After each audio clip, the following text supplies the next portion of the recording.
வணக்கம் நண்பர்களே. நீங்க ஒரு அருமையான பொருளை உருவாக்கிட்டீங்கன்னு வச்சுப்போம். சூப்பர். ஆனா அந்த பொருளை எப்படி மக்கள் கிட்ட கொண்டு போய் சேர்க்கறது? நிறைய பேர் இந்த முக்கியமான ஸ்டெப்பை சரியா கவனிக்கிறதே இல்ல.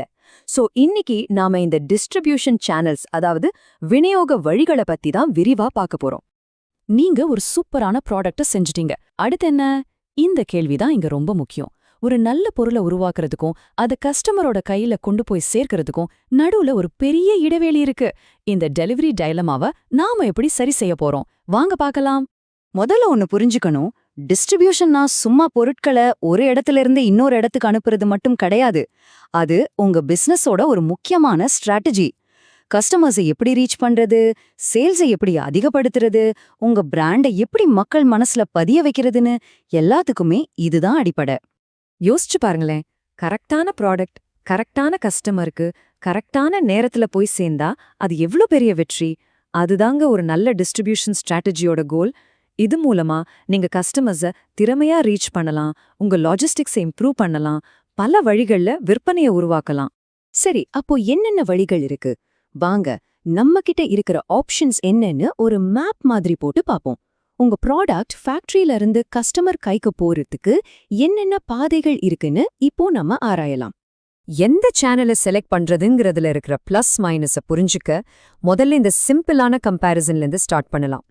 நீங்க நேரடியா கடை வச்சு வித்தா கஸ்டமர் கிட்ட நேரடியா பேசலாம், ஒரு நல்ல பிராண்ட் அனுபவத்தை கொடுக்கலாம். ஆனா செலவு ஜாஸ்தி, குறிப்பிட்ட ஏரியாக்குள்ள தான் விற்க முடியும். அதே உங்க சொந்த வெப்சைட்ல வித்தா உலகத்துல யாருக்கு வேணா எப்போ வேணா விற்கலாம். ஆனா போட்டி ரொம்ப ஜாஸ்தி இல்லையா? இப்போ இந்த டேபிள பாருங்க. இங்க 6 முக்கியமான வழிகள் இருக்கு.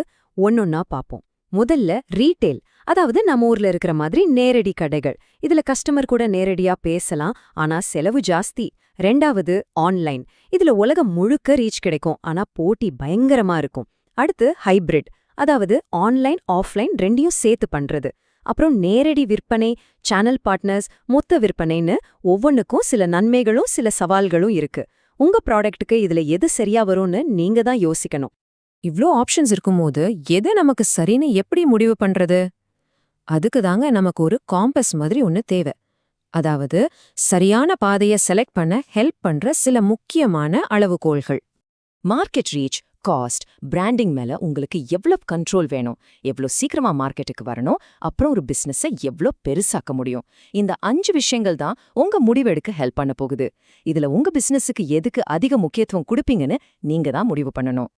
இப்போ இந்த உதாரணத்தை பாருங்களேன். இது ரொம்பவே சுவாரஸ்யமா இருக்கும். ஒரு பெரிய லக்ஸுரி பிராண்ட் எடுத்துக்கிட்டா அவங்களுக்கு பிராண்ட் மேல இருக்கிற கண்ட்ரோல் தான் ரொம்ப முக்கியம். அதனாலதான் இந்த சாட்ல அதுக்கு 50% வெயிட்டேஜ் கொடுத்திருக்கோம். அவங்க ப்ராடக்டோட அனுபவம் மாறவே கூடாதுன்னு நினைப்பாங்க. இதே ஒரு சாதாரண பொருளுக்கு மார்க்கெட் ரீச்சும் விலையும் தான் முக்கியமா இருக்கும். சோ உங்க பிசினஸ் இலக்குகளை பொறுத்து இந்த வெயிட்டேஜ் கண்டிப்பா மாறும். ஓகே, இப்போ சரியான பாதையை செலக்ட் பண்ணியாச்சு. அடுத்து என்ன? பிளான் பண்ணா மட்டும் போதுமா? அதை செயல்படுத்தணும் இல்லையா? வாங்க அந்த ஸ்ட்ராட்டஜியை எப்படி ஆக்ஷனா மாத்துறதுன்னு பார்க்கலாம்.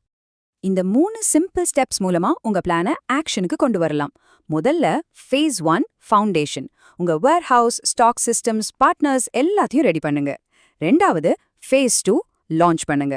உங்க சேனல்ஸை லைவ் ஆக்கி மார்க்கெட்டிங் ஸ்டார்ட் பண்ணி எல்லாம் சரியா வேலை செய்தான்னு பாருங்க. கடைசியா ஃபேஸ் 3 ஸ்கேல் பண்ணுங்க. கிடைச்ச டேட்டாவை வச்சு இன்னும் எப்படி பெட்டரா பண்ணலான்னு பாருங்க. தேவைப்பட்ட புது சேனல்களையும் சேருங்க. ஒரு பெரிய மேனேஜ்மெண்ட் குரு பீட்டர் ட்ரக்கர் சொன்ன மாதிரி, நாம எதை அளக்கலையோ அதை நம்மால மேம்படுத்தவே முடியாது. சோ நம்ம போற பாதை சரியா இருக்கான்னு எப்படி அளந்து பாக்குறது? அதுக்கு சில முக்கியமான செயல்திறன் குறிகாட்டிகள், அதாவது KPIs இருக்கு. அத பத்தி தான் இப்ப பார்க்க போறோம். இது ரொம்பவே சிம்பிள். நேரடியான ஒரு கணக்கு. உங்க வெப்சைட்ல இருந்து எவ்வளவு வருமானம் வருது, உங்க கடைகள்ல இருந்து எவ்வளவு வருது, இப்படி ஒவ்வொரு சேனல்ல இருந்து வர்ற மொத்த வருமானம் தான் இது. ஒரு சேனல் உண்மையிலேயே எவ்வளோ காசு சம்பாதிச்சு கொடுக்குதுன்னு இது தெளிவா காட்டிடும். இது ரொம்ப ரொம்ப முக்கியமான ஒரு மெட்ரிக். அதாவது ஒரு புது கஸ்டமரை உள்ள கொண்டு வர்றதுக்கு நீங்க விளம்பரம், மார்க்கெட்டிங்னு எவ்வளோ செலவு பண்றீங்க. வருமானம் மட்டும் முக்கியம் இல்ல, அந்த வருமானத்தை எடுக்க நாம பண்ற செலவு முக்கியம் இல்லையா? அதுதான் இது. சிம்பிளா சொல்லணும்னா, உங்க வெப்சைட்டுக்கு 100 பேர் வர்றாங்கன்னா அதுல எத்தனை பேர் உண்மையில பொருள் வாங்குறாங்க, அந்த பெர்சன்டேஜ் தான் இந்த கன்வர்ஷன் ரேட்.